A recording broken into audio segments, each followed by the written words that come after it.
Why do you want to work out? What is your goal?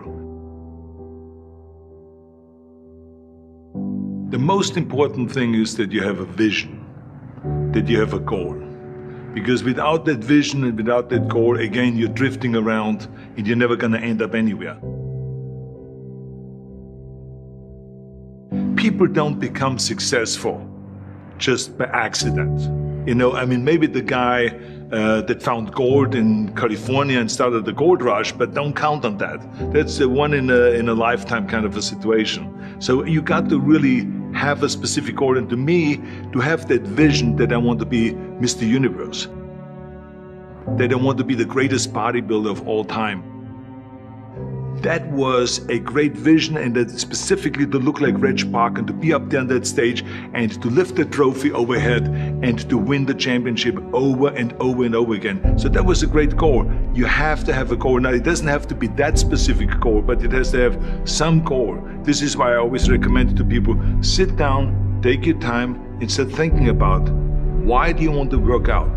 What is your goal? And that can be as crazy as it is. It could be, I want to impress girls. If that's your goal, so be it, but it motivates you. It could be that you're emulating a certain, bodybuilder or a certain football player, a certain boxer, whatever it is. Have those pictures put all over the wall like I did when I was a kid. I put pictures of Reg Park and of Sonny Liston, of boxers and of Ali and of powerlifters and weightlifters all over my bedroom, wall. So that every day when I go to sleep, every day when I wake up, I look at those pictures and they motivate me. You need that motivation, and then therefore you have this kind of imprint in front of you all the time, and you know exactly what you're chasing. People always come up to me and says, why are you smiling? You're working out 5 hours a day. You're doing the same as the other guys, but the other guys have a sour face. They're pissed off that they have to do another rep or another set or something. I looked forward to another 1,000 reps of sit-ups. I looked forward to another 500 pounds of leg press or squat. I looked forward to doing more and more curls until my arms fall off. Why? Because I knew that every rep that I did and every set that I did and more weights that I lifted, I get one step closer to turning that vision into reality. So I was turned on by that. I was excited. I couldn't wait to get to the gym.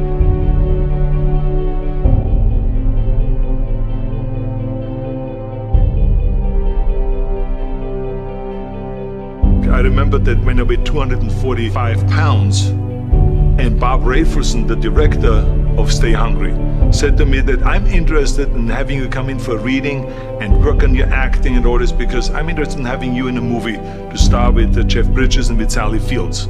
I was delighted about that, and I was excited, and I started pumping up more and more. And then he said, but I don't want you to weigh more than 210 pounds. You want me to be in the movie, but I'm weighing 245, 246. I say, I just won the Olympia, I say, which was 1974, and I was really at my biggest. And but he demanded that, and he says, look, it's very simple. On the day we start shooting, he says, I'm gonna put you on a scale, and if you don't make the 210, you're out, because I have someone else in mind. And I worked on it. I started visualizing myself very clearly as a lean athlete, because that's the only way I could lose that weight and all of a sudden get interested in running more, because up until that point I ran like 3 miles after training or before training or whatever, but now all of a sudden it was 5 miles, 6 miles, 7 miles, 8 miles, and they even ran mini marathons in order to lose the weight, and I did everything with high reps, and I was watching my diet, what I eat and all those kind of things. But the day before, I remember we were in Birmingham, Alabama. The day before I was at the YMCA with Bob Rafelson. He was swimming and I was working out and I was running. There was a track there and I was running. He says, let's step on the scale. And I stepped on the scale and I weighed 209. So it just shows you what is possible if you visualize exactly what you want to look like.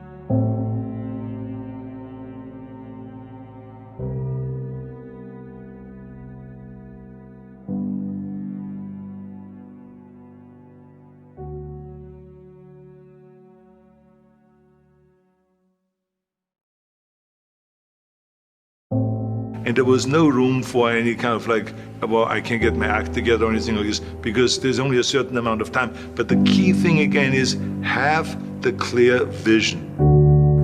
Have the specific goal of what you want to accomplish, because then you never go to the gym and you say, the day I feel down a little bit, I don't know what it is all about, I don't know my life, I'm confused. No, I tell you that I was a perfect example of someone that was not confident at all.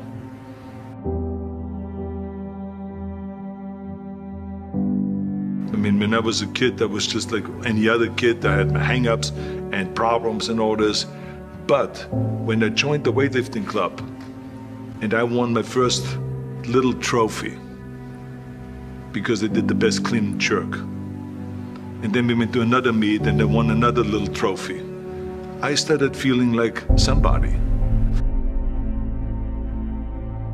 But the bottom line is, everyone can use the same method, because I used it in politics, I used it in making money, I used it in everything that I've done in the movie business. When you have one little victory, little victories add up, and that is what gives you then ultimately confidence.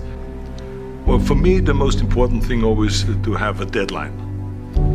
So when I, for instance, had a competition, and let's say the competition was in the middle of September, and it was now beginning of summer, so there was no more time to screw around. So there was the time now to get going on a diet, to get going with the training, to not slack off at all, because there was a deadline there. The day of the competition, I had to be in the best shape possible.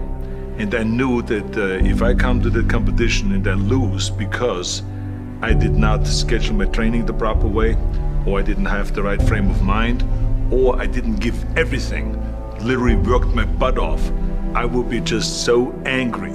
So I never wanted to be in that situation. So this is why it was very important to pick that time and to say, this is when I have to be in top shape, and then to work towards that. But it's not just with the competition. I mean, it's the same in the movie business. I mean, to me, it was always a big advantage when I said, okay, my movie starts on April 1, and I have now 3 months, so I have to get really in great shape. So you pick those times. It could also be that you have no movie and you have no Mr. Olympia or no Mr. America, no Mr. Universe coming up or any of those things. But you say to yourself, the summer starts in June. I'm gonna go to the beach in June, and at that time I want to be in great shape. So that creates an urgency that makes you really start training hard and taking it seriously. Because if you don't have a specific plan, then you wander around. I mean, you can have, as I've told you many times, the best ship or the best plane in the world, but if you don't have a specific goal where you want to go and when you want to get there, you just drift around and you never get anywhere. So this is why it is so important to create that urgency and have a specific time when you want to be in shape.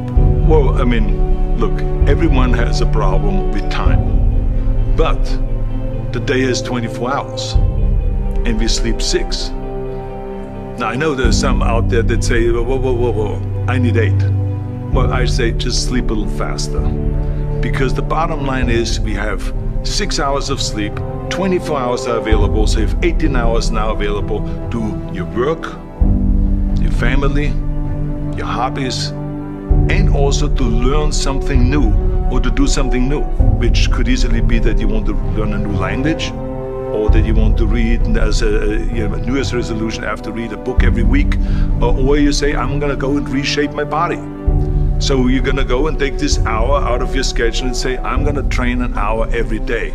So this is for most people a huge challenge, but it is totally doable, I can tell them, because the kind of things that I did when I came to this country. I mean, I went to school, I was working in construction, I was working out my 5 hours a day, I was taking acting classes from 8 o'clock at night to 12 midnight.